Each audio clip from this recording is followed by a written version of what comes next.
Hər vaxtınız xeyir, dəyərli dinləyicilər, dəyərli izləyicilər. Qərb Xəbər TV-də günorta xəbər vaxtıdır. Bugün 22 aprel 2025-ci il. Rəsmi xəbərlərlə başlayaq. Prezident İlham Əliyev Azərbaycan-Çin strateji tərəfdaşlığı yeni müsbət məzmunla zənginləşir. Şadam ki, qədim tarixə və xeyirxah ənənələrə əsaslanan Azərbaycan-Çin münasibətləri yüksələn xətlə inkişaf edir. Bizim strateji tərəfdaşlığımız isə yeni müsbət məzmunla zənginləşir. Qərb.com xəbər verir ki, bu fikri Prezident İlham Əliyev Çinin Xinhua agentliyinə müsahibəsində səsləndirib. Dövlət başçısı qeyd edib ki, fəal dialoq, şəxsi görüşlər, telefon danışıqları, məktubların mübadiləsi əsasında yaranan qarşılıqlı hörmət və etimad ikitərəfli münasibətlərin dərinləşməsində misilsiz rol oynayır. Gəncədə 5 nəfər qidadan zəhərlənib. Gəncə şəhərində zəhərlənmə hadisəsi baş verib. Qərb.com-un məlumatına görə 5 nəfər zəhərlənmə diaqnozu ilə xəstəxanaya yerləşdirilib. Dərhal onlara yardım edilib, vəziyyətlərinin kafi olduğu bildirilir. Onların qidadan zəhərləndiyi ehtimal olunur. Faktla bağlı araşdırma aparılır.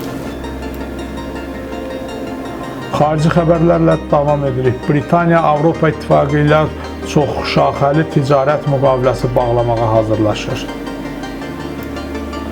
Böyük Britaniyanın baş naziri Keir Starmer Avropa İttifaqı ilə silah satışına dair ticarət müqaviləsi bağlamağa yaxınlaşır. Qərb.com xəbər verir ki, bu barədə The Times mənbələrə istinadən məlumat verir. Keir Starmer Böyük Britaniyanın silah istehsalçılarına Avropa İttifaqı ilə böyük ticarət müqaviləsi bağlamaq imkanı yaradacaq bir razılaşmaya yaxındır. Bu müqavilə Britaniya silah şirkətlərinin Avropa İttifaqından olan tərəfdaşlarına milyardlarla funt sterling dəyərində silah satmalarına imkan verəcək deyə məlumatda bildirilir. Qeyd olunur ki, bu müqavilə sayəsində Böyük Britaniya şirkətləri Britaniya ilə Avropa təşkilatları arasındakı əlaqələrin yenidən qurulması çərçivəsində Avropa İttifaqının yeni müdafiə fondu üçün müraciət edə biləcəklər. Qəzetin məlumatına görə bu razılaşma 150 milyard avro məbləğində ola bilər. Rusiyaya qarşı Macarıstan ərazisindən istifadəsinə razılıq verməyəcək.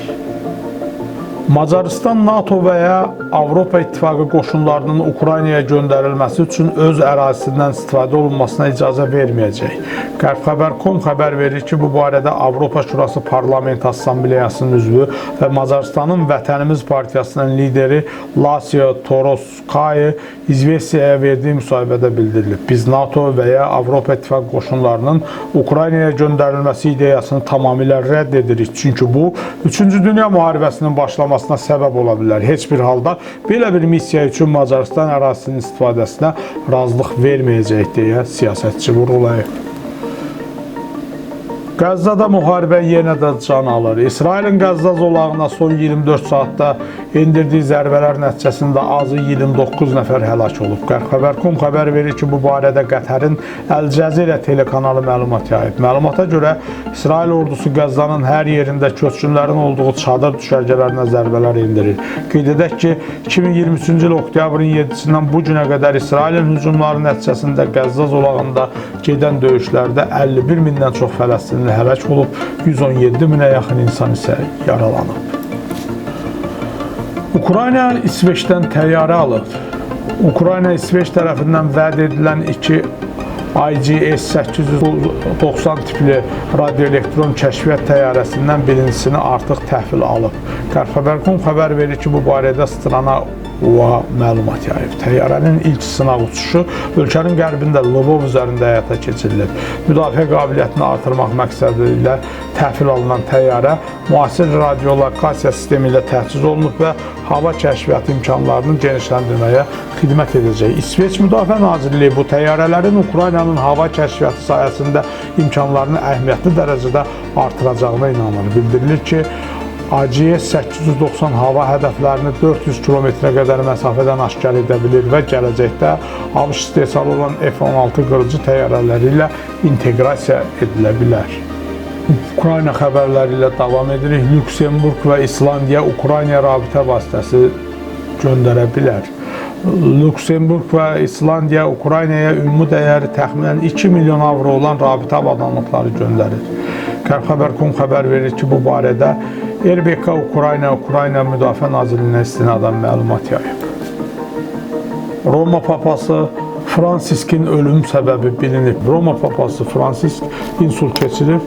Bu da koma və ürək dayanmasına səbəb olub. Qərxəbər.com xəbər verir ki, bu barədə 88 yaşlı Pontifikin ölümünə dair rəsmi tibbi rəydə məlumat verilib. Həmçinin sənəddə qeyd olunur ki, Pontifik 2-ci tip şəkərli diabetdən də əziyyət çəkib.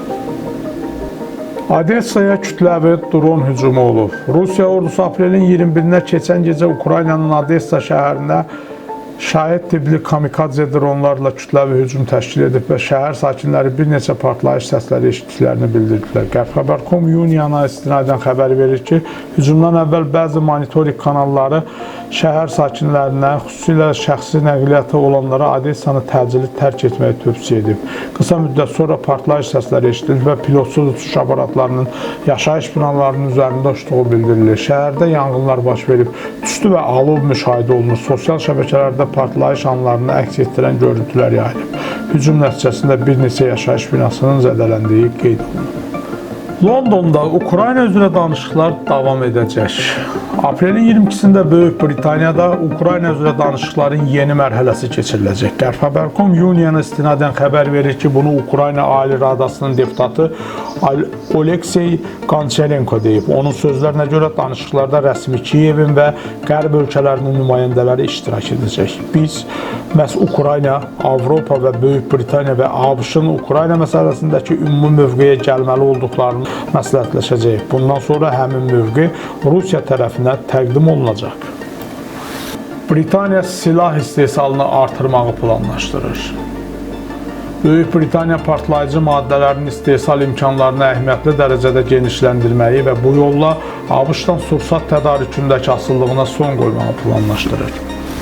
Qərxəbər.com xəbər verir ki, bu barədə Times məlumat yayıb. Məqalədə bildirilir ki, Birləşmiş Krallığın ərazisində 155 mm-lik artilleriya mərmilərindən istifadə olunan RDX partlayıcısının istehsalı üçün xüsusi konteynerlər quraşdırılacaq. Avropa ölkələri qərar verməlidir. İranın Xarici İşlər Nazirliyi Avropa ölkələrini Tehrana qarşı sanksiyaların yumşaldılması və ləğvi məsələsində öz mövqeylərini aydınlaşdırmağa çağırır. Qərxəbər.com xəbər verir ki, bu barədə Nazirlik X hesabında paylaşım edib. Avropa ölkələri qərar verməlidirlər. Onlar sanksiyaların ləğvi prosesində konstruktiv rol oynamaq və əvvəlki mövqeylərini bərpa etmək istəyirlər, yoxsa bu prosesdə destruktiv qüvvə kimi çıxış edəcəklər. Avropa vaxtilə birgə hərtərəfli fəaliyyət planının formalaşdırmasında mühüm rol oynamışdı və bu sahədə faydalı təcrübə qazanmışdı. İran İslam Respublikası bu müddət ərzində danışıqların gedişi ilə bağlı Avropa tərəfini vicdanla məlumatlandırıb deyə bəyanatda qeyd olunur. Trump administrasiyasına qarşı daha bir məhkəmə iddiası. Bu səfər Harvard Universiteti belə bir iddia ilə çıxış edib. ABŞ-ın nüfuzlu Harvard Universiteti Donald Trump administrasiyasına məhkəməyə verib. Qərxəbər.com xəbər verir ki, bu barədə Crimson tələbə qəzeti məlumat yayıb. Bildirilir ki, buna səbəb universitetin milyardlarla dollar dəyərində maliyyə vəsaitindən məhrum edilməsi olub. Universitet ABŞ hökumətini konstitusiyaya zidd və qanunsuz kampaniya aparmaqda ittiham edir. Məhkəmə iddiasında bildirilir ki, bu kampaniya Harvard konstitusyon hüquqlarını müdafiə etdiyi üçün ona qarşı cəza tədbiri kimi həyata keçirilir. Harvard 2,2 milyard dollar məbləğində vəsaitin dondurulmasının qeyri-qanuni hesab olunmasını və bu qərarın ləğvini tələb edir. Universitet hesab edir ki, bu maliyyələşmədən imtina Harvardı öz idarəetmə sistemini dəyişməyə və akademik proqramlarını və işə qəbul qaydalarını yenidən nəzərdən keçirməyə məcbur etmək məqsədi daşıyır. Və bir mədəniyyət xəbəri ilə buraxılışımızı bitiririk. Növbəti Oskar mükafatı gələn ilin martında təqdim olunacaq. Oskar kino mükafatının 98-ci təqdim etmə mərasimi 2026-cı ilin martın 15-də baş tutacaq. Qərxəbər.com xəbər verir ki, bu barədə 21 aprel tarixində Kino Sənətləri və Elmləri Akademiyasında mətbuat xidməti məlumat yayıb. Oskar mükafatının 98-ci təqdim etmə mərasimi 2026-cı ilin martın 15-də bazar günü ABŞ-ın şərq vaxtı ilə saat 19:00-da canlı olaraq ABC kanalında yayımlanacaq deyə məlumatda qeyd olunub. Bundan əlavə Kino Akademiyası vurğulayıb ki, filmlərin çəkilməsində süni intellektin istifadəsi namizədlik şanslarına təsir etməyəcək, lakin qiymətləndirmə zamanı yaradıcı müəlliflik dərəcəsi nəzərə alınacaq. Dəyərli dinləyicilər, dəyərli izləyicilər, bununla da Qərb Xəbər TV-də xəbərlərin günorta buraxılışını sona çatdırırıq. Bizimlə qalın və Qərb Xəbərə dəstək olun.